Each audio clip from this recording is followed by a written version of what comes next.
हाय दोस्तों, ये वीडियो में हम बात करने जा रहे हैं graduate aptitude test for biotechnology और गैट बी के बारे में। तो ओवरऑल ये वीडियो में हम लोग देखेंगे गैट बी का सिलेबस क्या है, कैसे वो सिलेबस थोड़ा सा डिफरेंट है जेएनयू सीईबी से। ये एग्जाम के बारे में आपको मैं कुछ टिप्स एंड ट्रिक्स शेयर करूंगा आपसे। क्या रिसोर्स आप यूज कर सकते हो ये लास्ट मंथ प्रिपरेशन के लिए, वो भी शायद आपको मैं सजेस्ट करूंगा। एंड प्रीवियस ईयर क्वेश्चंस का एनालिटिक्स आपके सामने में प्रेजेंट करूंगा, मतलब प्रीवियस ईयर जेएनयू सीईबी का एनालिसिस, और वो बहुत ही इंपॉर्टेंट रहेगा। तो इस वीडियो को अंत तक देखना मत भूलिएगा। Okay, so regional centre for biotechnology ने एक नोटिफिकेशन निकाला है जिसमें वो लोग बोल रहे हैं कि जो जेएनयू सीईबी एग्जाम होता था, जो कि एमएससी लेवल एंट्रेंस एग्जाम था बायोटेक्नोलॉजी कोर्सेज के लिए, वो अभी चेंज होके हो गया है graduate aptitude test for biotechnology और गैट बी, और ये 2020 से लागू हो रहा है। तो आपको शायद एक चीज आपका दिमाग में आएगा कि जेएनयू सीईबी का अगर जस्ट नाम चेंज किया है, what's the big deal about it. But actually guys, नाम चेंज करने के साथ साथ और भी कुछ चीजें चेंज हुआ है, जैसे एग्जाम पैटर्न एंड सिलेबस। तो इस बारे में ये वीडियो में हम अच्छे से बात करने वाले हैं। But before that, I wanted to tell you guys or share with you guys that I have secured All India Rank 2 in JNU CEB entrance exam in 2016. So I hope मेरा जो tips and tricks होगा ये शायद आपके लिए महत्वपूर्ण रहेगा और शायद आपको help भी हो जाएगा इससे. That is why I wanted to share my strategy. So guys, in this video, we are going to break down this video in two segments. We are going to look at change in exam patterns and how to tackle this problem, this drastic problem in 1 month. तो ये दोनों चीजों के बारे में हम लोग बात करेंगे, लेकिन साथ साथ शायद आपका दिमाग में ये सारे क्वेश्चंस घूम रहा है। देखो तो, जैसे what are the basic resources that you can use in the last month. I mean, do I need to take a coaching class for this exam, और is there any crash course available for this last month? बहुत बड़ा question है, right? Then question होगा आपका दिमाग में कि on which part of biology I should focus in the last month, how to manage the time, how much time I need to spend in the last month to get a single digit rank like you. So all of these questions शायद आपका दिमाग में अभी घूम रहा है। तो इसका सारे का सारे क्वेश्चन को लेके हम लोग आज डिस्कस करने वाले हैं। तो चलिए डिस्कस करते हैं। बट बिफोर दैट गाइज, अगर आपने मेरा चैनल सब्सक्राइब किया नहीं हो तो सब्सक्राइब कर लीजिए और बेल आइकन प्रेस करना मत भूलिएगा।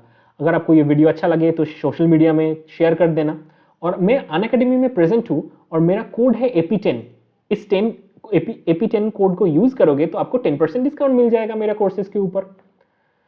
Now guys, let me talk to you about the question paper pattern. So exam type जो है ये कंप्यूटर बेस्ड एग्जाम है, ये कोई पेन एंड पेपर एग्जाम नहीं है, जो कि अच्छा है। Computer based exams are good, it's just like IIT JAM. ठीक है गाइज, सो आपको एग्जाम सेंटर में जाके एग्जाम देना पड़ता है। तो क्वेश्चन पेपर को थोड़ा एनालाइज करते हैं कि ओवरऑल फ्रेमवर्क क्या है क्वेश्चन पेपर का। सो क्वेश्चन पेपर का 2 पार्ट है, part A, part B.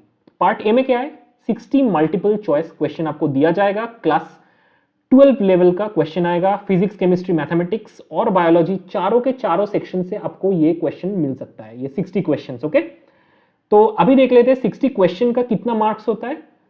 1 mark का क्वेश्चन होता है, मतलब पार्ट ए का टोटल मार्क्स होगा 60 मार्क्स।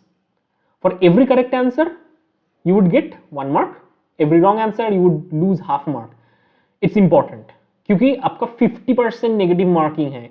इस सेक्शन में खेलने का पहले थोड़ा सा समझ के आंसर कीजिए, बिकॉज 50% नेगेटिव मार्क कम नहीं होता है।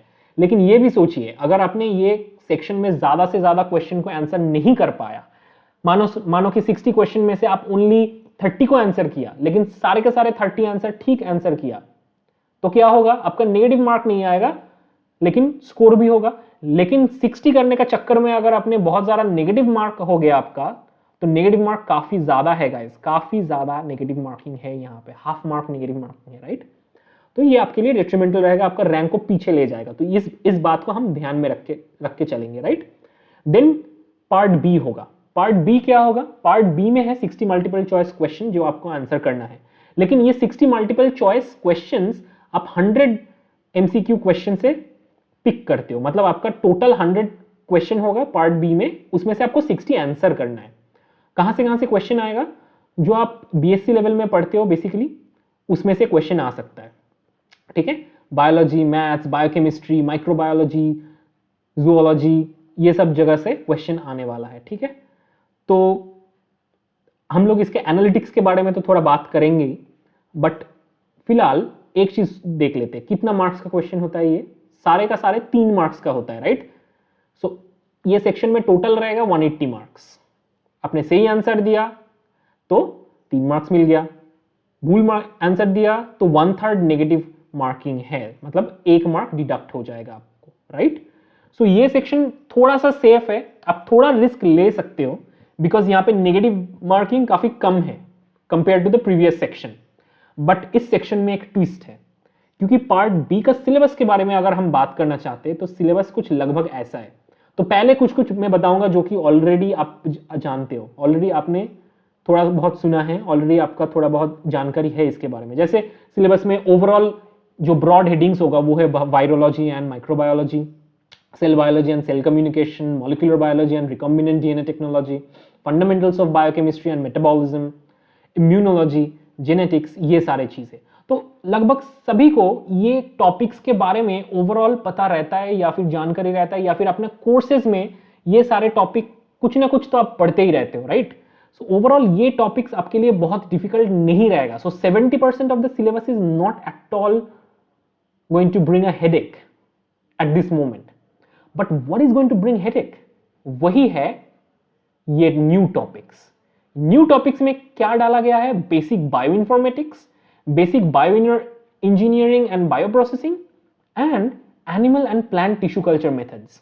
ये जो 3 ओवरऑल ब्रॉड एस्पेक्ट है, ये एस्पेक्ट नया नया ज्वाइन किया गया है इस पर्टिकुलर एग्जाम में, जो कि पहले नहीं होता था। तो यही आपका दिमाग खराब करने वाली बात है, क्योंकि शायद मोस्ट ऑफ द कोर्सेज में ये सारे क्वेश्चंस, ये सारे टॉपिक से उतना क्वेश्चंस पूछा नहीं जाता है। बहुत ही टारगेटेड एग्जाम होगा या फिर बहुत ही टारगेटेड कोर्स होगा तो ये सारे चीजों के बारे में पढ़ाया जाता है। तो आप तो सोचोगे कि अरे पूरा गया मेरा एग्जाम, क्योंकि कैसे ये करेंगे ये लास्ट मोमेंट पे?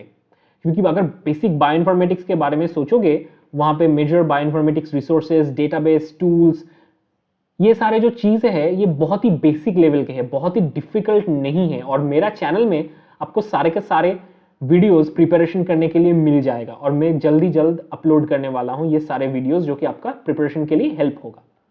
ओके, उसके बाद आता है बायो इंजीनियरिंग सेक्शन। ये थोड़ा डिफिकल्ट है, ज्यादा से ज्यादा इंडस्ट्रियल स्केल में जो प्रोडक्शन होता है, मास प्रोडक्शन होता है, biofuels, bioplastic, industrial enzyme, antibiotic production और प्यूरिफिकेशन, ये सब यहाँ पे कवर्ड है। ये इंपॉर्टेंट है क्योंकि मतलब जब अब ये एग्जाम को क्वालिफाई करके बहुत सारे कोर्सेज जाओगे, जब इंडस्ट्रियल बायोटेक्नोलॉजी के लिए जाओगे या फिर फूड प्रोसेसिंग के लिए जाओगे, ये सारे चीजों के बारे में थोड़ा थोड़ा जानकारी रहना आपके लिए इंपॉर्टेंट है। बहुत ही इन डेप्थ क्वेश्चन शायद नहीं पूछा जाएगा, लेकिन थोड़ा बेसिक्स क्लियर होना अच्छा होगा, राइट? लेकिन कहां से ये क्लियर करना है वो भी मैं आपको बताऊंगा थोड़ा देर बाद। उसके बाद आपको पूछा जाएगा animal and plant tissue culture. Honestly animal and plant tissue culture में बहुत सारा टॉपिक्स दिया गया है और देख के लग रहा है कि बहुत ही डिफिकल्ट टॉपिक है। ऐसा नहीं है, मेरा चैनल में बहुत सारे टॉपिक्स आपको मिल जाएगा और मैं एक अलग से प्लेलिस्ट भी डिजाइन करूंगा इसके लिए, तो आपको हेल्प हो जाएगी। ये बहुत ही डिफिकल्ट नहीं है, मेरे बात मानो। So why these new topics are added, ये आपका क्वेश्चन होगा। At 11th hour why did they add new topics? Because बहुत सारे न्यू इंस्टीट्यूट्स जो ज्वाइन किया है ये एग्जाम के लिए और जो ये एग्जाम का स्कोर को मानेंगे, वो सारे इंस्टीट्यूट्स एक्चुअली कोई कोई इंडस्ट्रियल के साथ उसके ज्यादा टाई अप्स है, तो वो कोर्सेज भी शायद इंडस्ट्रियल बायोटेक्नोलॉजी या फिर फूड प्रोसेसिंग ऐसे टाइप कोर्सेज होगा। सो बहुत सारे वैसे इंस्टीट्यूट के लिए शायद ये टॉपिक्स को भी ध्यान में रखा गया है, लेकिन I would still oppose the last moment change of this kind of syllabus, because बच्चे लोगों को टाइम नहीं होता है पढ़ने के लिए। ये सब लास्ट मोमेंट चेंज उतना सही नहीं है, और मैं भी अगर आपकी जगह होता तो बहुत मुश्किल हो जाता, बहुत दिक्कत आ जाता। शायद मैं आज दूसरे साइड में हूँ इसलिए मेरे को आसान लग रहा है, ऐसा कुछ नहीं है। ये सारे चीज मेरे को पढ़ना है तो बहुत ही दिक्कत आएगा, ठीक है guys? So I will help you as much as I can in this channel. Okay, so let me give you some valuable tips and tricks. So first of all, your basic concept should be clear. जितना आपको पता है उतना clear रहना चाहिए। क्या आपको पता नहीं है उसको लेके आप उतना दिमाग मत मतलब छेड़ो, ठीक है? जितना आपको पता नहीं है वो नहीं होगा, लेकिन जितना पता है वो आपको करना पड़ेगा। क्या पता नहीं है उसका चक्कर में अगर जो पता है वो भी आप भूल गए तो प्रॉब्लम हो जाएगा ना। तो बेसिक कॉन्सेप्ट्स को बहुत ही अच्छे से क्लियर करना है। कैसे क्लियर करोगे? तो प्लेलिस्ट वाइज और टॉपिक वाइज सारे के सारे वीडियो मेरा चैनल में मिल जाएगा। आई बटन पे क्लिक कीजिए, सब कुछ आपके सामने हाजिर होगा। तो डेली प्रैक्टिस कीजिए, ये लास्ट 30 डेज में डेली प्रैक्टिस कीजिए एमसीक्यू टाइप। तो आपका जो रीडिंग का जो स्पीड होगा वो भी बढ़ जाएगा और एमसीक्यू सॉल्व करने का प्रोबेबिलिटीज और सॉल्व करने का जो आदत है वो भी अच्छा हो जाएगा आपका। And ultimately I told you already that choose wisely, because क्या होता है कि अगर आप 1 नंबर का क्वेश्चन को सॉल्व करने के लिए बहुत टाइम गवा दिया और 3 नंबर का क्वेश्चन सॉल्व करने के लिए आपके पास टाइम नहीं बचा, तो I would suggest part B पहले करो, पार्ट ए बाद में करो। नंबर देखो, फायदा देखो, उसके बाद करो। तो मैंने भी क्या किया था, पार्ट बी पहले किया, पार्ट ए लास्ट में किया, right. And part A is first of all 1 mark देता है, आपको ज्यादा रिवॉर्ड नहीं देता है। उसके बाद तो इतना ज्यादा नेगेटिव मार्किंग है, सो थोड़ा डिफिकल्ट है यार पार्ट ए। पार्ट बी पहले करो, ठीक है। उसके बाद आता है सब्जेक्ट वेटेज, बहुत ही इंपॉर्टेंट टॉपिक है, राइट। तो चलिए एनालिटिक्स देख लेते हैं। तो प्रीवियस ईयर का एनालिटिक्स हमारे पास है जेएनयू सीईबी के हिसाब से। शायद इस ईयर थोड़ा चेंजेस होगा ये एनालिटिक्स में, लेकिन ओवरऑल एक पुराना क्वेश्चन पेपर के हिसाब से एक आइडिया तो मिल जाता है। सो सबसे ज्यादा जो चीज यहाँ पे पूछा जाता है वो है molecular biology, recombinant DNA technology and biochemistry. So काफी ज्यादा क्वेश्चंस वहां से पूछा जाता है, ठीक है। थोड़ा सा क्वेश्चन इकोलॉजी, एवोल्यूशन, फिजियोलॉजी यहां से भी पूछा जाता है। So this kind of proportion fluctuates, लेकिन overall molecular biology, biochemistry and cell biology is very important for JNU CEB, okay. अगर केमिस्ट्री के बात करें एंड फिजिक्स के बात करें तो देखते मैकेनिक्स से बहुत सारा क्वेश्चन पूछा जाता है। Current electricity and mechanics are the 2 most important topics in JNU CEB. उसके बाद अगर केमिस्ट्री का एनालिसिस करें तो सबसे ज्यादा क्वेश्चन पूछा जाता है ऑर्गेनिक से। इनऑर्गेनिक तो ऑलमोस्ट आता ही नहीं है। उसके बाद फिजिकल, तो फिजिकल और ऑर्गेनिक पढ़ के जाओगे तो हो जाएगा, अगर आपको लास्ट मोमेंट पे इनऑर्गेनिक उतना स्ट्रांग नहीं हो। अगर आप इनऑर्गेनिक में स्ट्रांग हो देन फाइन, पढ़ के जाओ, लेकिन आप स्ट्रांग नहीं हो तो टाइम मत वेस्ट करो इनऑर्गेनिक पढ़ के। अभी ऑर्गेनिक पे या फिर फिजिकल के ऊपर बेस करके जाओ, लेकिन थोड़ा केमिस्ट्री तो पढ़ना ही होगा, विदाउट केमिस्ट्री नहीं होने वाला है।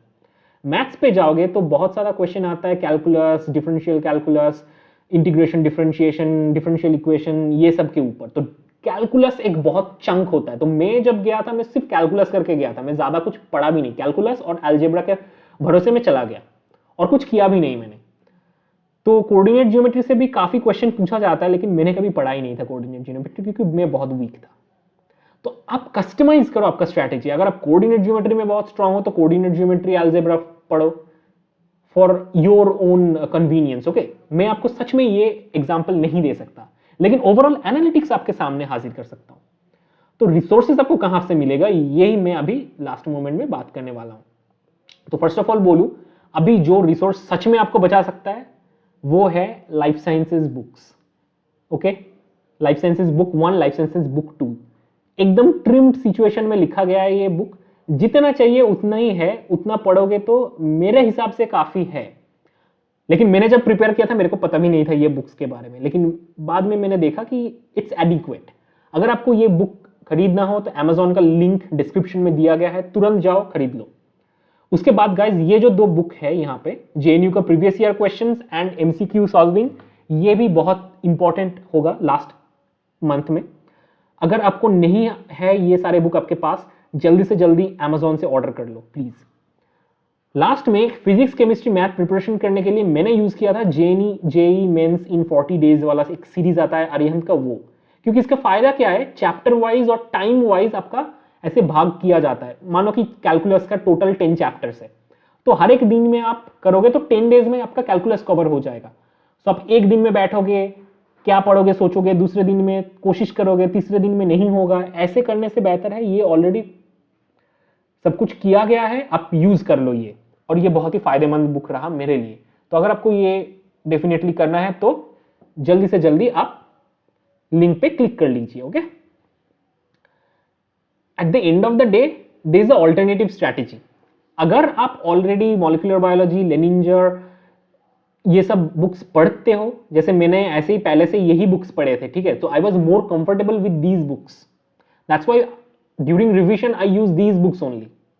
Okay, because I was very comfortable. If you are not comfortable with these, don't revise with these books. But if you're comfortable, then don't move out from your comfort zone and study from other books. So Leninger is always been the Bible for JNU CEB or JAM BT. So that's why there is no replacement for Leninger itself. But anyway, guys, there are short books which are pretty good called BIOS Insta Notes. They are very good. I haven't used that, but later on I reviewed these books and they are far better than these thick books for rapid preparation, because it would give you a quick idea about the subject, about the topics, and you can finish it within 10 days. Those are very thin books and available in Amazon. The Amazon link is given in the description. Now I'll tell you about a little bit crash course and उसके बारे में. Okay, so many of the cases you guys think, okay, मेरा class में बहुत ही boring lecture होता है, अच्छे से टॉपिक समझाया नहीं जाता है, तो आप चाहते हैं कि थोड़ा एंगेजिंग लेक्चर हो, थोड़ा इंटरेस्टिंग क्लासेस हो, लेकिन इसके लिए आप क्या करते हो, आप जाते हो ट्यूशन क्लासेस में और बहुत ही ज़्यादा पैसा गवा देते हो वहाँ पे, राइट. महीने में 5,000 6,000 गवा देते हो, एटलीस्ट 2,000 तो गवाते ही हो. तो आपको शायद ऐसा एक प्लेटफॉर्म की जरूरत है जिसमें आपको मॉनिटरी हेडेक ना हो, लेकिन आपको क्वालिटी का एजुकेशन मिलेगा. ऐसा एक प्लेटफॉर्म का बारे में आपको जानकारी दूंगा जो कि है अनअकैडमी. अनअकैडमी मेरे जैसे बहुत सारे इंडियन का एजुकेटर्स को कांटेक्ट करते हैं जो कि ऑनलाइन टीचिंग में ऑलरेडी एक्सपर्ट है, और वो लोग काफ़ी ज़्यादा पढ़ाते हैं, तो उन लोगों को आइडिया रहता है एग्जाम्स के बारे में, और they are very much, what should I say, fluent about their own teaching styles, and each one of them have different styles, and you get the whole platter in very low range. How low is the range? So let me tell you. So if you take a 1 month subscription, you would have 2,000 rupees per month. So 1 month के लिए आपको सिर्फ 2,000 रुपया देना पड़ेगा. 2,000 रुपया में आप शायद 3-4 मूवी देख सकते हो या फिर एक कपड़े खरीद सकते हो. कितना काम के लिए तो 2,000 रुपया आप गवाते हो, राइट. और मेरा कोड AP10 आप अगर इस्तेमाल करोगे जो कि स्क्रीन में दिया गया है, आपको 10% डिस्काउंट मिलेगा, तो 1,800 रुपया हो गया. अगर आप लेते हो 12 महीने का, शायद आप सेकेंड ईयर का स्टूडेंट हो, आप ये वीडियो देख रहे हो, अगर आप 12 महीने का लेते हो, स्ट्रक्चर्ड कोर्स है, 833 रुपीज पर मंथ लगेगा. हर महीने एटलीस्ट हर एक एडुकेटर 20 से 30 तो प्लस कोर्सेज देता ही है, और ऐसे एडुकेटर 5-6 होगा तो आपको कितना सारा कोर्सेज के लिए चॉइस रहेगा, राइट गाइज. और ऐसे मान के चलोगे तो हर एक क्लासेस के लिए, सिर्फ मेरे क्लास का मान लो, एक क्लास का प्राइस होगा 50 रुपीज से भी नीचे, आपका वीकली फास्ट फूड बजट से भी नीचे है ये, ठीक है. तो why not invest in Unacademy, because you can not buy fast food right now due to corona, right. So why not invest in Unacademy, right? And there are interactive platform where you can really answer question live, and you would have a live poll which would tell you have done correct or not, your peers have done correct or not. But anyway, Unacademy also provides free lectures. There are free classes in the Unacademy Learning app. So download the Unacademy Learning app right now. Link is given in the description. And there are some paid classes that are the main ones, but there are paid classes as well. So what you need to do, you can have paid classes. Now after that you have sort of practice courses, practice exams which would help you. So all the best for this exam, and don't forget my code is AP10. It would help you to get 10% discount. And don't forget to like, share and subscribe, guys. Thank you.